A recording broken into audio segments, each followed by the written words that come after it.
लो जयकारा बोल मेरे श्री गुरु महाराज की जय।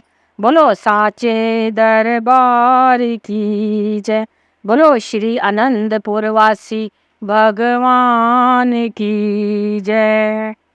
नीति का संयोग ऐसा बना कि कुछ दिन पश्चात महाप्रभु जी ने हैदराबाद में भक्त अमरनाथ जी के घर कृपा की। उसने अपनी धन संपत्ति श्री चरणों में समर्पित करने की विनय की। आपने देवी मोज को साकार करने के लिए फरमाया, भक्त जी इस संपत्ति से उर्ली कंचन के समीप स्थान खरीदकर उस पर आधुनिक सुविधा युक्त फ्लैट बनाओ और साथ में एक विद्यालय बनाकर उसका संचालन करो। इससे गुरुमुखों की मनोकामना पूर्ण होगी और परमार्थ कार्य सिद्ध होगा। श्री आज्ञा को शिरोधार्य कर भक्त जी ने कुछ जमीन खरीदकर उस पर निर्माण कार्य आरंभ करवाया। यह क्षेत्र जब पूर्ण तौर से निर्मित हो गया, शीघ्र ही गुरुमुख प्रेमियों का निवास स्थान बन गया। श्री प्रभु जी ने इसका उद्घाटन करते हुए श्री मुख से फरमाया, यह विशेषकर गुरुमुखों की नगरी है। गुरुमुख ही इसमें निवास कर रहे हैं। यह बहुत खुशी की बात है कि गुरुमुखों को सत्यता का ज्ञान हो गया और वे असत्य मार्ग को छोड़कर सन्मार्ग पर पग बढ़ा रहे हैं। अब यह हर एक के यत्न और पुरुषार्थ पर निर्भर है कि वह इस राह में कितनी सफलता प्राप्त करता है। यह जितना यत्न व श्रम सच्ची कमाई के लिए करेगा, उतना ही लाभ प्राप्त कर लेगा। मानव जीवन का वास्तविक ध्येय भी यही है कि यह सत्यता से प्रेम करे और असत्य को छोड़कर सत्य के मार्ग पर चलना स्वीकार करे। अपनी अमूल्य श्वासों की पूंजी देकर सच्ची और अक्षय धन राशि प्राप्त करे। इसका कर्तव्य बन जाता है कि यह सच्चाई के धन और सच्ची आत्मिक प्रसन्नता की प्राप्ति के लिए भरपूर प्रयत्न तथा पुरुषार्थ करे। जीवन के वास्तविक उद्देश्य में सफलता प्राप्त कर कृतकृत्य हो। इसलिए अपने समय का आदर करते हुए मन की धारा को सच्चाई की ओर मोड़कर 24 घंटे सत्संग, सेवा, भजन, सुमिरन और ध्यान में व्यस्त तथा मगन रहकर जीवन का पूर्णता लाभ लेकर अपने लोक व परलोक का सुधार करे और अपने लक्ष्य को सार्थक बना ले। आपने इस सोसाइटी का नाम अमर बस्ती तथा स्कूल का नाम अमर एजुकेशन रखा।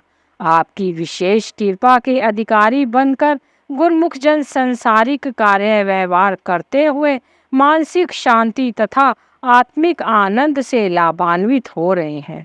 गुरु भक्ति के पथ पर बढ़ते हुए समीप ही श्री प्रयाग धाम आश्रम में सेवा, सत्संग और श्री दर्शन का लाभ प्राप्त कर प्रफुल्लित हो रहे हैं।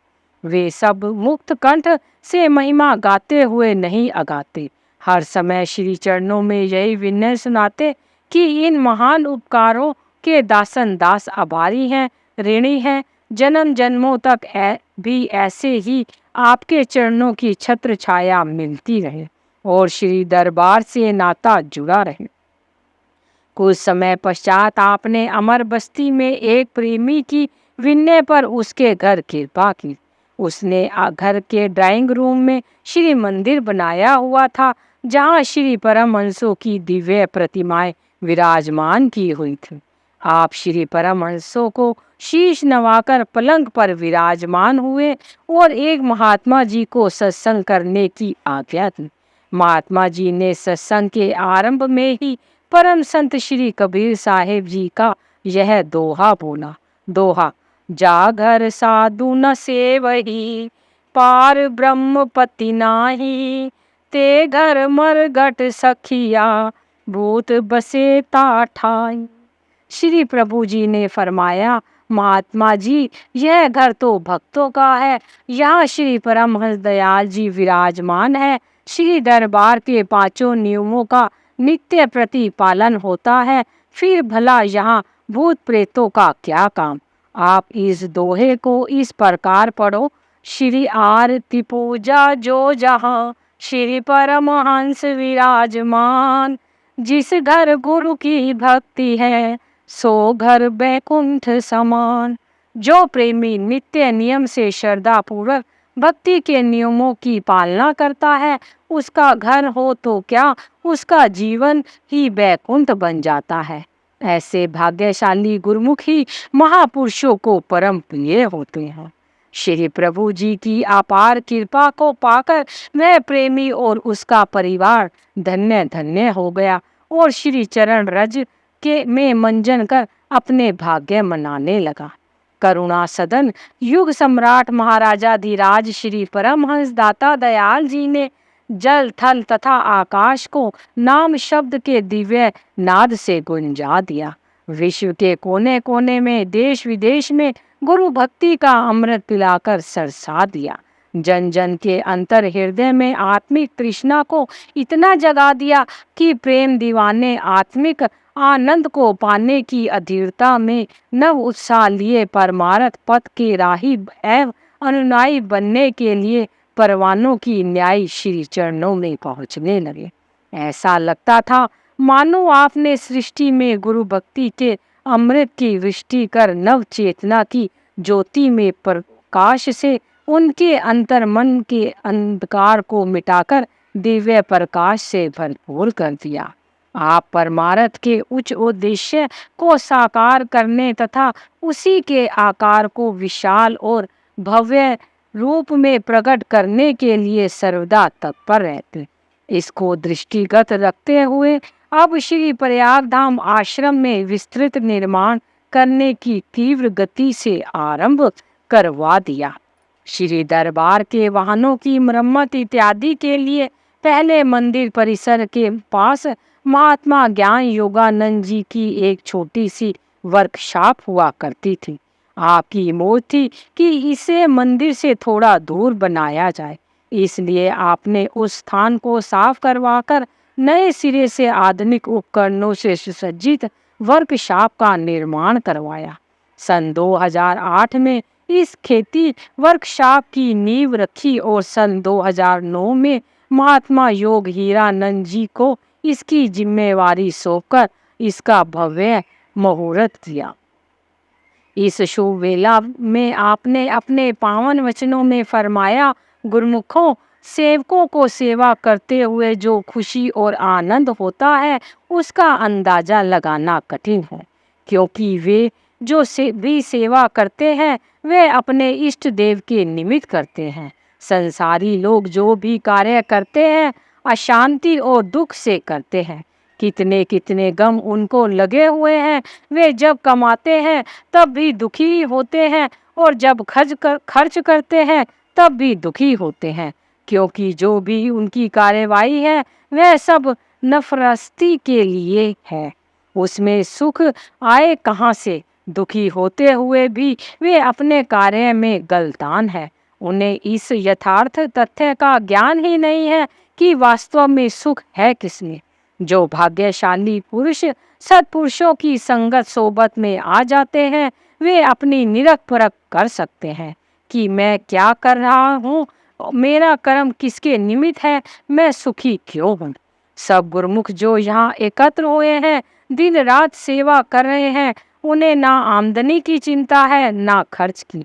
वे दोनों हालातों में खुश हैं, क्योंकि वे अपने मालिक पर भरोसा रखकर सब कार्यवाही करते हैं। उन्हें यह भी चिंता नहीं है कि हम कहाँ से खाएंगे, जिसके पीछे दुनिया दिन रात एक करती है और ना जाने कितने दुख उठाकर अपने जीवन का निर्वाह कर रही है। कितना अंतर है गुरुमुख और संसारियों में। जिसके पीछे संसारी मारे मारे फिरते हैं उन बातों को कि गुरुमुखों को चिंता ही नहीं है। आप सब गुरुमुख दिलो जान से सेवा कर रहे हैं। कोशिश यही करें कि समय को जितना भी सेवा में लगाया जाए उतना ही अपना लाभ है। जैसे कि इस वर्कशॉप में ट्रक व अन्य वाहनों की मशीनरी की मरम्मत व देखभाल की जाएगी। जिस वाहन की मशीनरी खराब हो जाएगी यहाँ से उसको बिल्कुल ठीक करके भेजा जाएगा।